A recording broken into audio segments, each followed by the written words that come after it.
ଆମ ଘରେ ଦୁଇଟି ବିଲେଇ ଅଛନ୍ତି, ଚୁଇଁ ମୁଇଁ।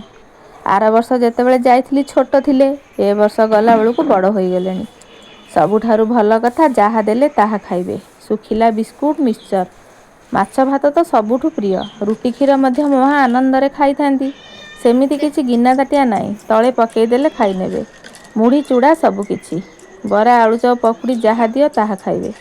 ବେଶୀ ଆମ ବାପାଙ୍କ କଡ଼େ କଡ଼େ ରହିଥାନ୍ତି। ବାପା ବେଶୀ ଖାଇବା ପାଇଁ ଦେଇଥାନ୍ତି ତ, ସେଥିପାଇଁ। ଆମିଷ ବାର ଦିନ କେମିତି କ'ଣ ଜାଣିପାରନ୍ତି କେଜାଣି, ବାପା ମାଛ କିଣି ଆଣୁ ଆଣୁ ଦୁଇ ବିଲେଇ ପୁରା ଘରକୁ ହୁଲସ୍ଥୁଲ କରିଦିଅନ୍ତି।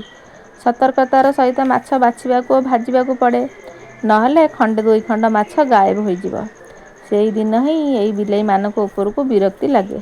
ନହେଲେ ଏଇ ଦୁଇ ବିଲେଇ ଆମ ଘରେ ଗେହ୍ଲାରେ ବଢ଼ି ଆସିଛନ୍ତି। ଯିଏ ଯାହା ଖାଆନ୍ତି ତାଙ୍କୁ ଟିକେ ଦେଇଦେଲେ ତାଙ୍କର ହେଲା। ବାପା ତ ବେଶୀ 3 ଟାଇମ୍ ତାଙ୍କୁ ଖାଇବା ପାଇଁ ଦେଇଥାନ୍ତି। ସେଥିପାଇଁ ସର୍ବଦା ବାପାଙ୍କ କଡ଼େ କଡ଼େ।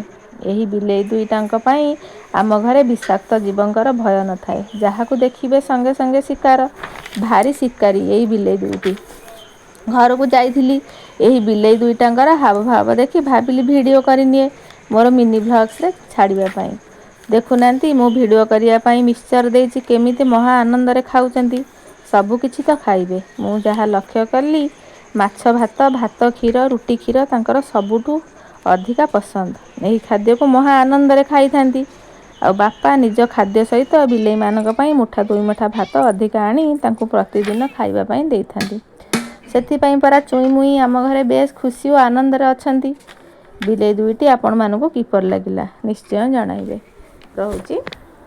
ଦୁଇଟି ବିଲେଇ ଏକାପରି ଦେଖିବାକୁ, କିନ୍ତୁ ଟିକେ ପାର୍ଥକ୍ୟ ରହିଅଛି। ଗୋଟେ ସାହସୀକୁ, ଗୋଟେ ଭୟାଳୁ।